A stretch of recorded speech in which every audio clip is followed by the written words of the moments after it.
With film being so expensive to both buy and develop now, all the cool kids are moving to old digicams of a bygone era, a time where Tony Blair was Prime Minister, and the most current and up-to-date music you could ever hope to hear on the radio is from a little-known band called Nickelback.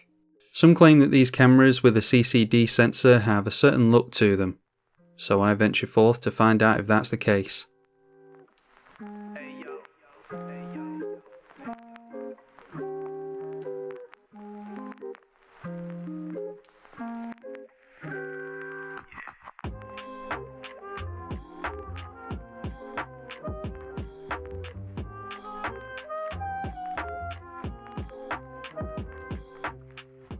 I'm using the Canon SX200 IS with a 12 megapixel CCD sensor and a 28 to 336mm focal range, although I stuck at around 28 to 50mm for all these shots.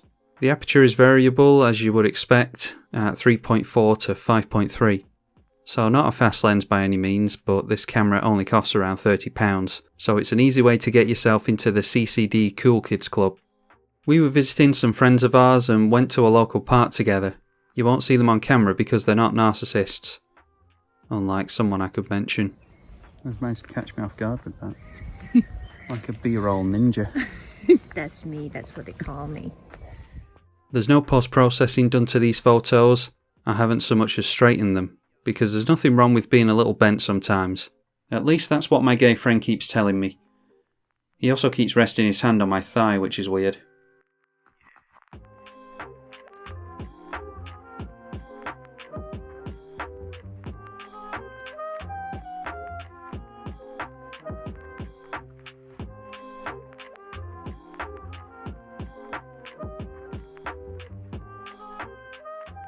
The Canon XS200 has both a macro mode and a super macro mode, which would be too much for most, but I think I can handle it. You can get really close with this. I'm pretty sure that if it wasn't for the lack of light, you could actually have the front lens element touch the subject and still get something in focus. Close, isn't it? Pretty close. Check out your paws with it. Your craters. Your craters. You can edit them out. Do some retinal scanning. It's a decently sleek little camera with easy access to anything that you'd want to dial in manually, such as the flash, exposure comp or autofocus modes.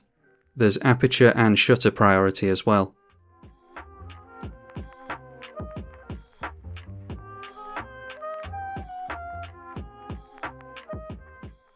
With both a bare bones menu system and an even more bare bones quick select menu for those photographers that just don't have the time for your bullshit. They just want to take their shot and bounce, just like the dirty Canon playboys they are.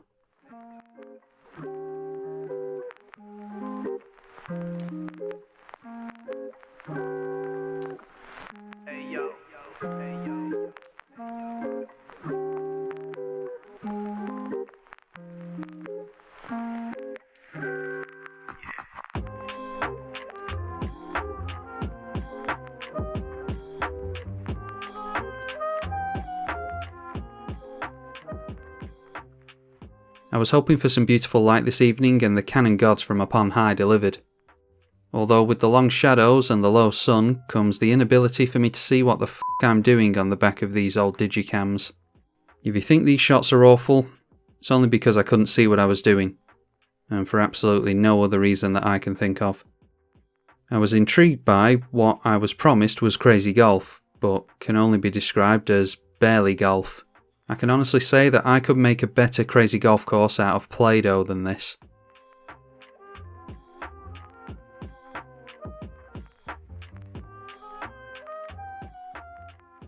Thankfully my inner child could be satiated by the miniature railway, and don't think I wouldn't have drop-kicked a small kid off his seat for a ride on that bad boy. Sadly it wasn't running today, so the children were safe. I was just stuck with photographing it. It's here that I start to wonder about the dynamic range of this camera. It only shoots JPEGs, so I pretty much expect the range to be non-existent. There is a Canon eye contrast dynamic range booster, but this impacts image quality, so it's largely pointless. But playing around with the exposure comp, as I ended up doing for pretty much every photo, allowed me to get a decent balance most of the time, although I wasn't filled with confidence while I was actually shooting because most of the images on the back of the camera looked like the highlights were totally blown out.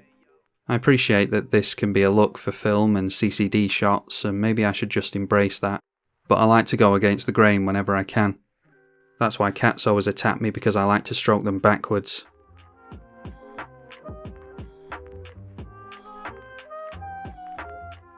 You can see how stunning the light was here, but I don't think the camera is really capable of capturing it, which was frustrating and honestly felt like just a wasted opportunity.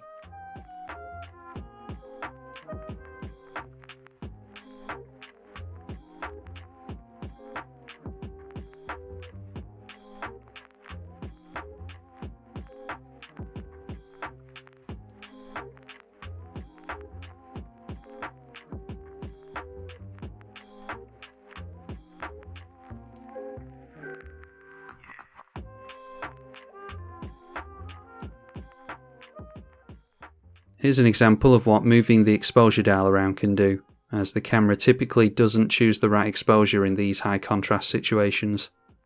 Not that I can judge its decision making capabilities. My life's a mess.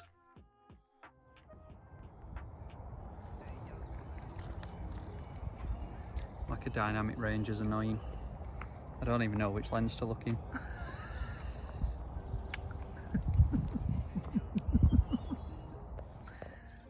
While there are major downsides to the camera, like no viewfinder and lack of dynamic range, you can get some decent colours out of it. I don't think much of the internal profiles, but you can make a custom profile of your own. I'll put mine up on screen now if you just so happen to own this camera yourself.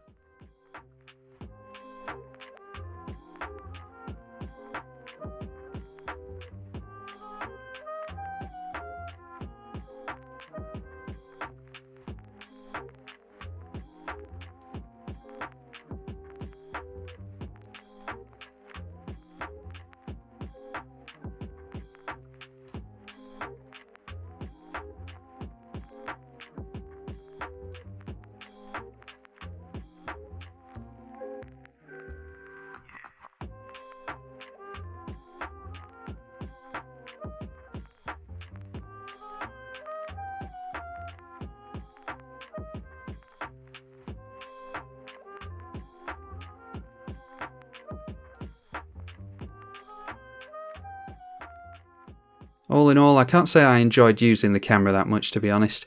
I'm spoiled by modern cameras and their tilting screens and viewfinders and other features like focus peaking, and shooting RAW is always a crutch you can lean on.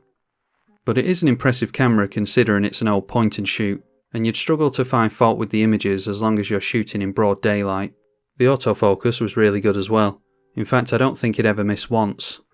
Although it is stuck in the centre, so you had to focus and then recompose, which isn't always ideal, as this can change your exposure settings too.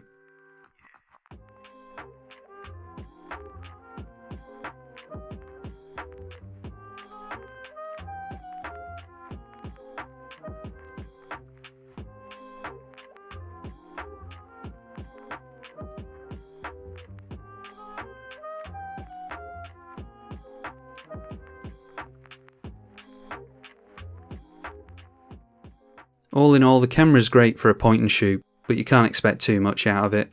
All the video footage captured in this video is either from an iPhone or from a GoPro. And it shows how much camera technology has evolved. These cameras have no issue in high contrast scenarios, showing data in both highlights and shadows simultaneously. I actually started to wonder on this trip why I didn't just shoot with my phone instead. They shoot RAW now, so you can get pretty much any image you want out of them just by using a LUT or an Instagram filter.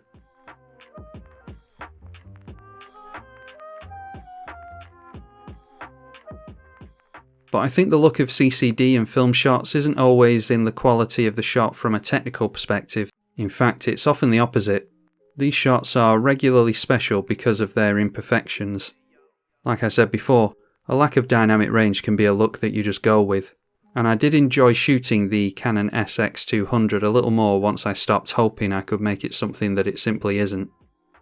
If you want to try the CCD look with a cheap camera, then you won't lose any more than £30 here.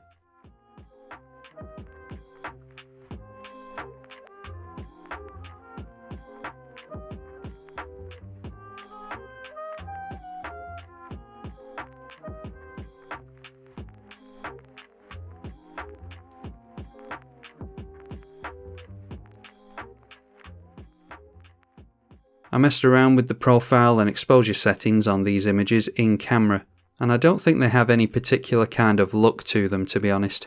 They just look like generic digital camera photos to me.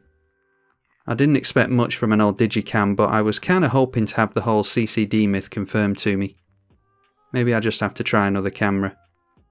Something like the Samsung EX1 or the Fujifilm X10 maybe. But that's for another video.